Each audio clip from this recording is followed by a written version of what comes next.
Voces de cambio. Educación, política, economía, ciencia y tecnología, salud, cultura y toda una diversidad de temas en las Voces de Cambio. En las Voces de Cambio. Estamos en un espacio más de Voces del Cambio para hablar de los temas que son relevantes para toda la sociedad y que debemos estar al menos informados. Creemos y estamos convencidos en Cambio de Michoacán que tenemos que cumplir un papel de informar a la sociedad para que sepan qué es lo que está pasando en los temas que son relevantes. Y al día de hoy le damos la más cordial bienvenida al licenciado Daniel Moncada Sánchez. Él es diputado por Movimiento Ciudadano aquí en el Estado y al cual le damos la más cordial bienvenida. Daniel, qué bueno que nos acompañas aquí en Voces del Cambio. Muy buenos días, Marx. Como siempre es un gusto estar Gracias. Aquí contigo. Ya llevamos varias de estas entrevistas a lo largo de unos años y siempre emocionado porque la perspectiva que tiene tanto el periódico Cambio de Michoacán como tú, como investigadora, pues es muy distinta. Se puede hablar sin cortapisas, se puede hablar sin tapujos y entonces pues eso abre la posibilidad de que la ciudadanía se entere desde otra perspectiva, sobre todo cuando el periodismo en el país y en Michoacán el día de hoy atraviesa momentos muy complicados. Tan complicado. Es un tema al que queremos justamente platicar, Daniel, el tema de la reforma electoral, sí. Que a los ojos de muchos dices, ¿cómo es posible que esté pasando una reforma electoral en Michoacán en donde la clase política está tan desgastada ante los ojos de la sociedad y en donde todo el sistema político mexicano está por abajo de la buena visión de los ciudadanos? Y ahora aquí en Michoacán se aprueba una reforma en donde se van a poder reelegir. Yo platico lo que se hace a grosso modo. ¿Cuáles serían las ventajas de esta reforma para la ciudadanía? Bueno, Daniel? si estuviéramos, ¿Por qué se aprueba? ¿Por qué se da? ¿De dónde inicia? Si estuviéramos en Suiza, pues el hecho de que se dé la reelección es muy positivo porque quiere decir que tienes presidentes municipales y diputados que actúan bien, que se van a profesionalizar, que van a aprender muy bien su oficio, que van a tener agendas de mediano y de largo plazo en Suiza. En Michoacán y en el país el tema de la reelección nos costó una revolución.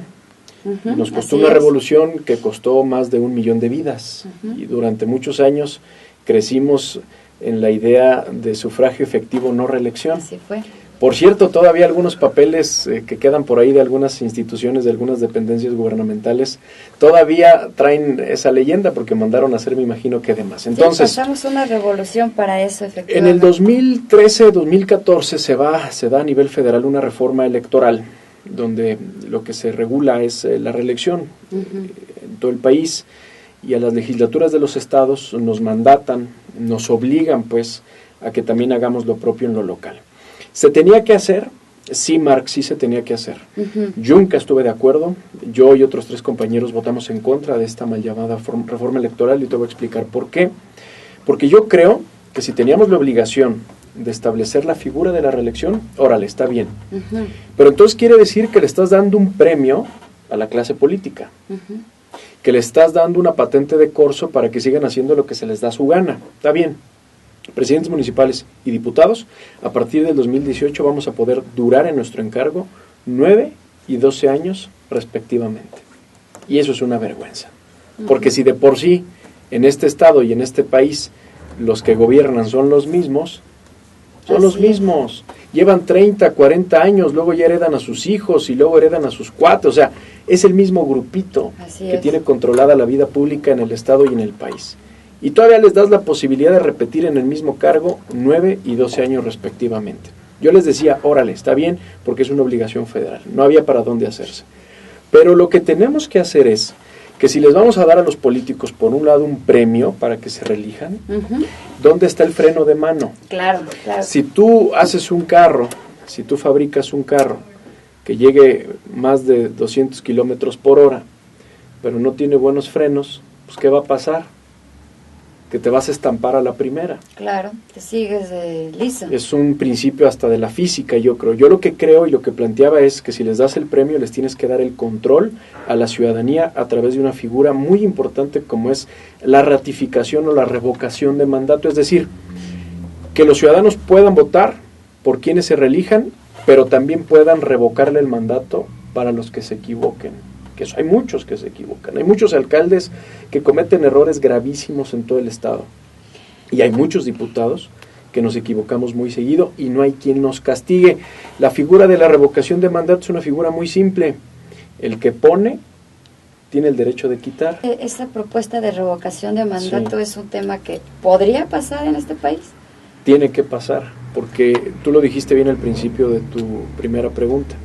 El sistema político y electoral en México está colapsado, nada más que los partidos no lo quieren ver y no lo queremos ver. Te voy a dar un dato de la última encuesta del Instituto Nacional Electoral sobre percepción de las instituciones públicas en el país. Solamente el 1% de la población aprueba la labor de los diputados. El 1%. Claro. El 99% yo te lo diría reprueba. que hasta el punto 5. Bueno, puede ser. Ya siendo muy optimistas, yo digo que el 1 solamente. ¡Qué vergüenza! 2.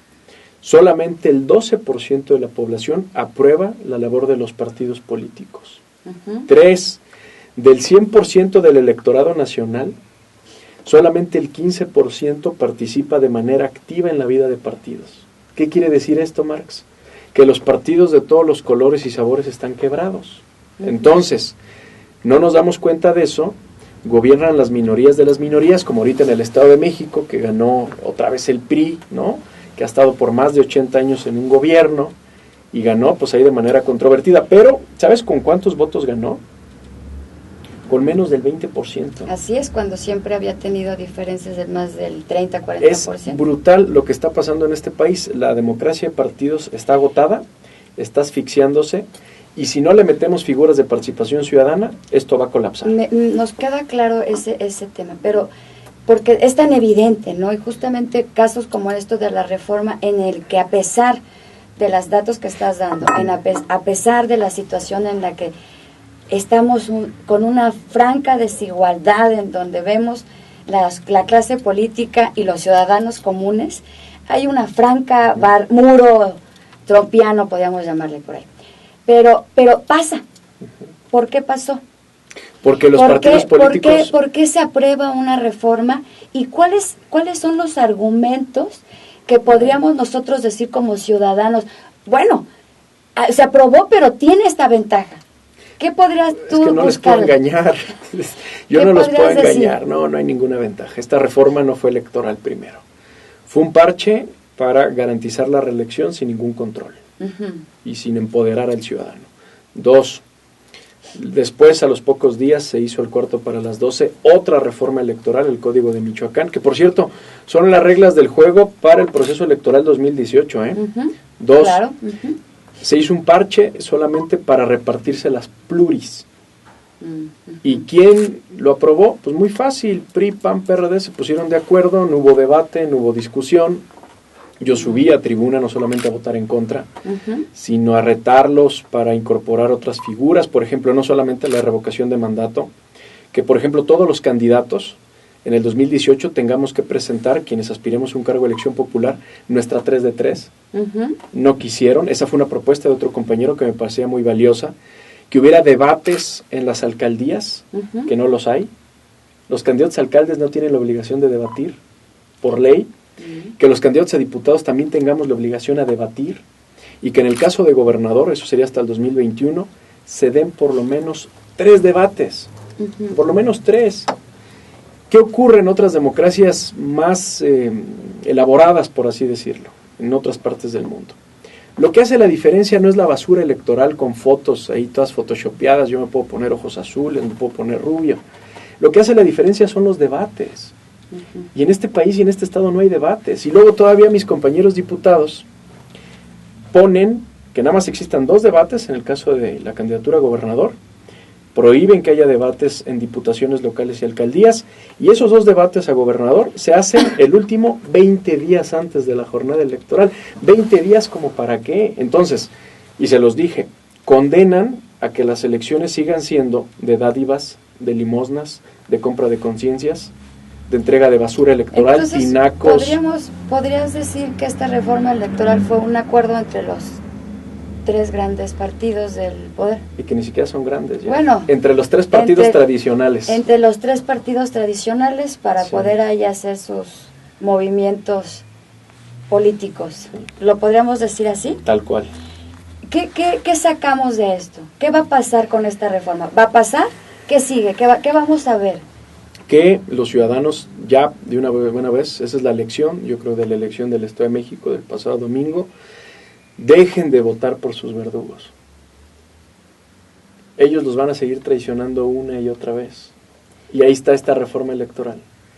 Votas por ellos, llegan al Congreso y no te empoderan, sino que todo lo contrario, se empoderan a sí mismos y a sus pequeños grupos. Pero es que ya son de todos los colores, ¿no? Ya no es PRI, PAN. Todos los partidos verde, están en quiebra. Naranja. Todos. El que entra bien y sale mal. Todos están en quiebra. Los corrompen. No, yo ahí voy. Esperemos que no, te estamos vigilando, Daniel. Yo ahí voy. Pero ¿qué podemos, si nosotros tuviéramos que sacar una conclusión, si tuviéramos que decir, con esta reforma vamos a esperar esto, o ya saben que ya la cosa está...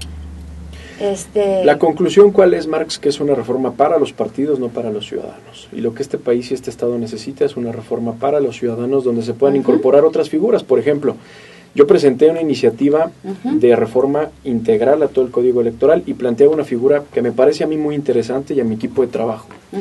Que el gobernador, presidentes municipales y diputados locales tengamos la obligación de cada 2 meses... ¿Ya está la iniciativa? La presenté y ahí está en la congeladora. De dar audiencias públicas. ¿Te acuerdas antes que había algunos alcaldes que daban el martes o el miércoles ciudadano? Bueno, pero yo lo que estoy planteando es que tengamos la obligación de salir a dar la cara. No salimos a dar la cara. Bueno, tampoco pasó. Pero así como esa te puedo platicar muchas propuestas de muchos compañeros diputados que están ahí en la congeladora. Más de 15 iniciativas están en la congeladora. El Instituto Electoral presentó un documento bastante extenso, con muchas propuestas, está en la congeladora. El Tribunal Electoral presentó un documento de más de 300 hojas, con muchas propuestas, está en la congeladora. Es decir, todo lo que no le conviene a los partidos tradicionales, lo mandan a la congeladora. Y lo que a ellos les conviene, que es la reelección y las pluris, a modo. ¿Cuántos diputados vamos a ver reelegidos ahora para el No lo sé, yo creo que por lo menos unos 4 o 5 de la actual legislatura. Que van a buscar la reelección ahora. Yo no voy a buscar la reelección. Muy bien, pues, Daniel, sabes que hay muchas cosas que platicar contigo, hay muchos temas muy interesantes. ¿Se nos fue el tiempo volando? Rapidísimo, pero a gusto y contento. Rapidísimo. Vamos a darle seguimiento a este tema de la reforma, porque es muy importante, al menos saber, concluimos en que esta reforma no tiene ninguna ventaja para los ciudadanos. Ninguna, absolutamente. ¿De qué nos sirve a la sociedad en general decir, oye, en Michoacán están haciendo estas reformas para que los diputados sigan siendo? Mire, la diferencia más allá de las reformas, que en este país tenemos reformitis, tenemos leyes de más, no la vamos a hacer los políticos ni los partidos, la van a hacer los ciudadanos. De verdad se los digo así en esos términos, y si en el 2018 le llegan con una despensa, una cobija, un tinaco, acéptenla. Pues es dinero público, es dinero de ustedes, pero no entreguen su conciencia, eso es obligado, no entregar la conciencia. Y vamos a entrar en un proceso de esos. Vamos a estar pendiente porque vienen muchas cosas importantes en donde tenemos que participar los ciudadanos y tenemos que estar informados de los sucesos que vienen para al menos tener la información para poder decidir. Muchas gracias. Gracias y seguimos para la próxima. Gracias, Daniel. Gracias. Voces de cambio. Educación, política, economía, ciencia y tecnología, salud, cultura y toda una diversidad de temas en las Voces de Cambio. En las Voces de Cambio.